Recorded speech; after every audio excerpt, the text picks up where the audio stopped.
Datos que duelen, Sí. datos que indignan. Hablamos de la pobreza. Recientemente el INDEC dio a conocer los datos y la pobreza supera el 40% en el territorio nacional y en Tucumán lidera lamentablemente el ranking. Tucumán es la provincia con más indigencia en el NOA. Un triste, ¿no? Un triste... Y es la ranking, segunda en ¿no? el país. Exactamente, para eso estamos con nuestro móvil. Está nuestra compañera Silvina Sena. Estamos ahí, Silvina, para analizar estos números, ¿no? Números alarmantes de nuestro país y más precisamente de nuestra provincia. 418.000 personas pobres en Tucumán, chicos, lo que equivale a una tasa de pobreza del 46,2% en Gran Tucumán y en Tafí Viejo estamos hablando. Esto según los datos del INDEC. Vamos a hablar ahora con el psicólogo Emilio Mustafa, que tiene mucho trabajo desde hace muchos años en los barrios, en algunos de los barrios más vulnerables de Tucumán. Bueno, Emilio, esto que dicen los números, ¿vos ves que lo ves en las casas, en los barrios? Sí, lamentablemente estos números reflejan la realidad, digamos, teniendo en cuenta que, bueno, el 40,6 dice la pobreza a nivel nacional, que eso es aproximadamente 18.500.000 personas, y creció, si bien es un poco menor en comparación del segundo semestre del año pasado, que fue de 42% la pobreza a nivel Argentina, lo que sí aumentó también la indigencia de un 10,7, y se refleja mucho que creo que un dato para analizar, se refleja mucho en los niños, porque el 54,36 más o menos de ese número total está reflejado entre de 0 a 14 años. Y nosotros lo venimos viendo, si bien no solamente el año pasado y este año, sino ya desde el año 2017, 2018, 2019, que ya era angustiante, se tornó dramático con la pandemia, porque se suma la problemática de la salud. Y ha generado, bueno, un mayor deterioro de la vida social, económica de las poblaciones. Y nosotros lo vemos mucho en los comedores, en los merenderos. Yo trabajo en la Costanera, trabajo en los Vázquez, toda la zona del río y de los barrios de la periferia de Tucumán, y se nota esa situación. Me preocupa mucho el tema que se esté consolidando como en todo este tiempo como pobreza estructural. Y eso creo va a afectarnos, bueno, afecta a la vida social, pero también de la población más vulnerable, que son nuestros chicos, son nuestros niños, que estamos hablando de que hoy en Argentina de 10 niños, 6 son pobres, digamos, ¿no? Y entonces es una preocupación no solamente social, sino tiene que ser socioeconómica, en salud, porque la pandemia agudizó aún más esa situación. Si bien las medidas económicas que se habían logrado como de urgencia, como por ejemplo la tarjeta alimentaria, los bifes que salieron el año pasado, ayudó a minorar un poco el impacto tan tremendo en cuanto a lo alimentario, pero el nivel de inflación hace que sea muy difícil la vida en los barrios y en general, digamos, no solamente en los barrios pobres, sino en toda la estructura social.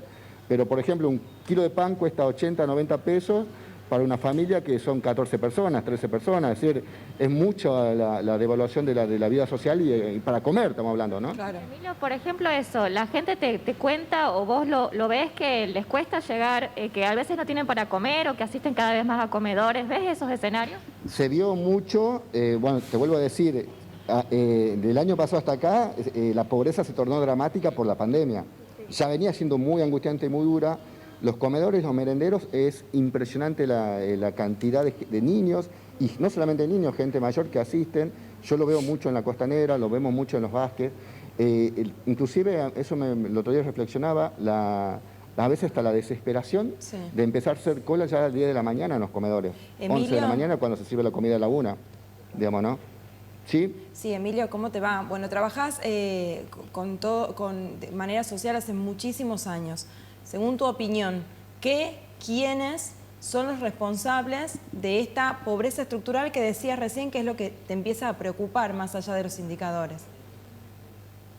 Bueno, la pobreza estructural hay que analizarlo de un punto de vista histórico-social, de la pérdida del trabajo, que si se quiere hay que pensar que el fenómeno de los años 90 para acá, cuando empezó el fenómeno de desindustrialización, de cerrar la fábrica, porque cuando se habla de que hay chicos en el día de hoy que no vieron a sus padres ni abuelos trabajar, tiene que ver por un contexto social de donde se perdió fuerza de trabajo a nivel importantísimo. Yo creo que acá hay responsable también del modelo de país que se está consolidando de dar más prioridad quizás a sectores de más poder de riqueza concentrada que una distribución de riqueza a toda la población. Y eso se ve quizás con la profunda desigualdad social que se viene profundizando, por lo menos históricamente. Yo hablo de los 90, pero en toda esta década se consolidó de que por ahí el que más tiene, los más ricos cada vez tienen más, y los más pobres cada vez tienen menos, y eso va aparejado de una cantidad de problemáticas, no solamente en lo económico, sino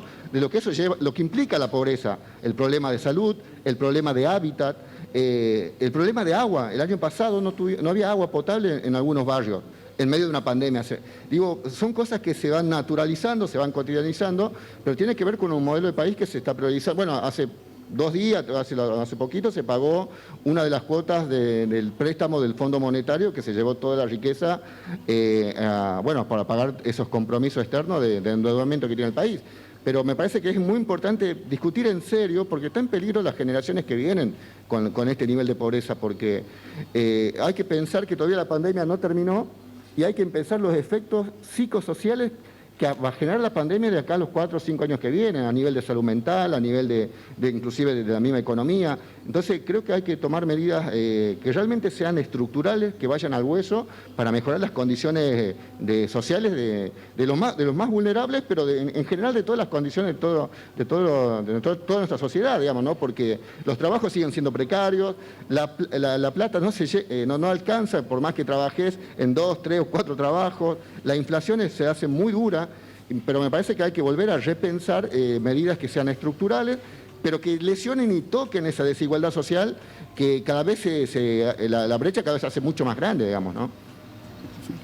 Perfecto, sí. Bueno, importante, ¿no? Y alarmante. Bueno, sin duda, sí, un tema para seguir debatiendo, vamos a seguir trayéndolo, porque como dice acá Emilio, toca varias aristas, ¿no? Exacto. Exactamente. Bueno, muchas gracias, Emilio, muchas gracias, Silvina. Enseguida volvemos a tomar contacto con vos. Dale.